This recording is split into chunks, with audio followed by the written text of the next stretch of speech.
Well, as things begin to heat up politically down in Mexico City, each of the various factions are trying to figure out, well, what exactly going on up in Texas?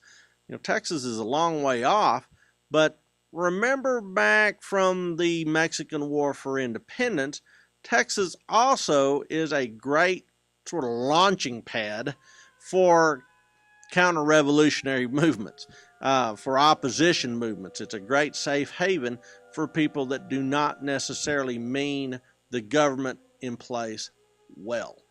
Everybody is interested to see exactly what's going on in Texas, especially since the state of Coahuila seems to be running rampant with issuing Empresario contracts and inviting all these foreigners in.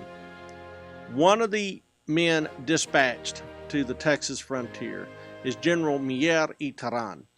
Mier y Terán is sent up there on a fact-finding mission to determine exactly what was going on in Texas.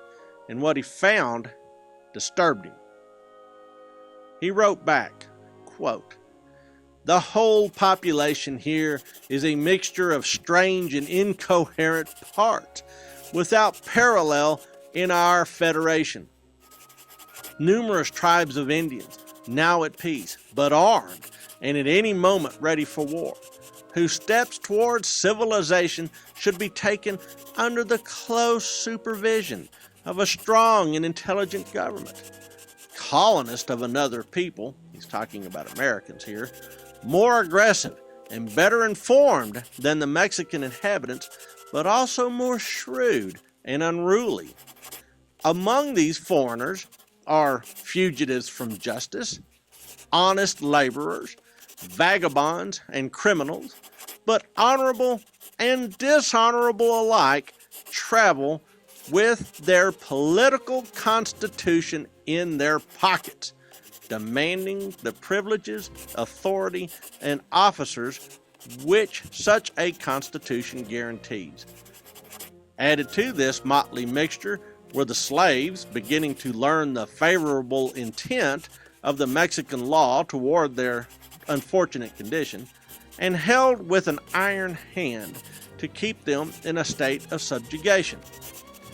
The Mexican natives were poor and ignorant, and the local civil officers venal and corrupt, and the colonists, imagining that they were typical, despised all Mexicans as a result.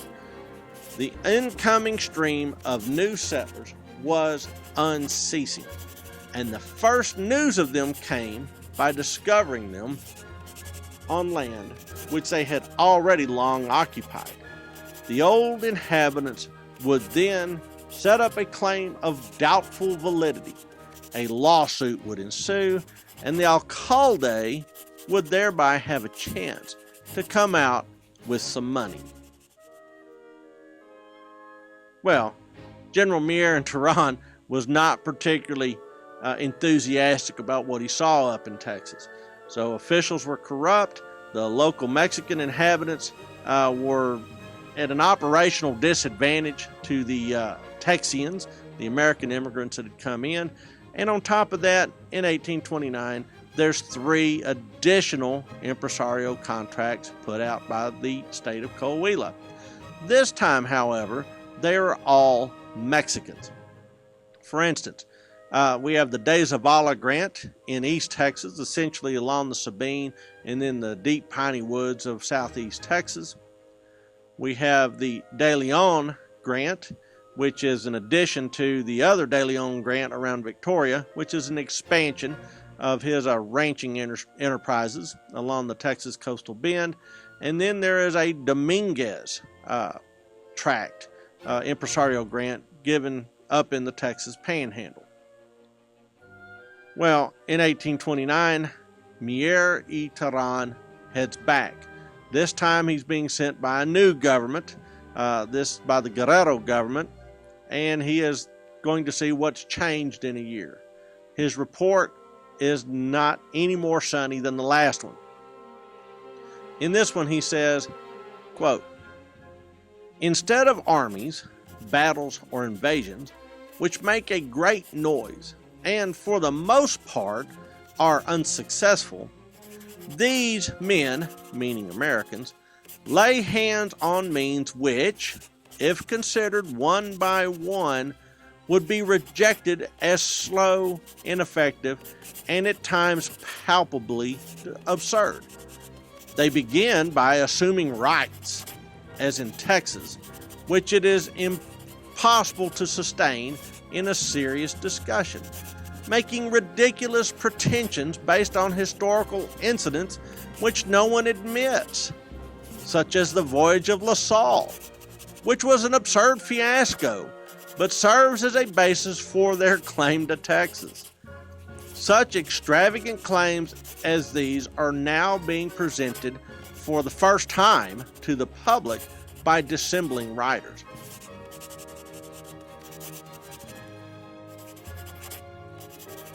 In the meantime, the territory against which these machinations are directed, and which has usually remained unsettled, begins to be visited by adventurers and impresarios. Some of these take up their residence in the country, pretending that their location has no bearing upon the question of their government's claim or the boundary disputes. Shortly, some of these forerunners develop an interest which complicates the political administration of the coveted territory. Complaints, even threats, begin to be heard, working on the loyalty of the legitimate settlers, discrediting the efficiency of the existing authority and administration. And the matter having arrived at this stage, which is precisely that of Texas at this moment, diplomatic maneuvers begin.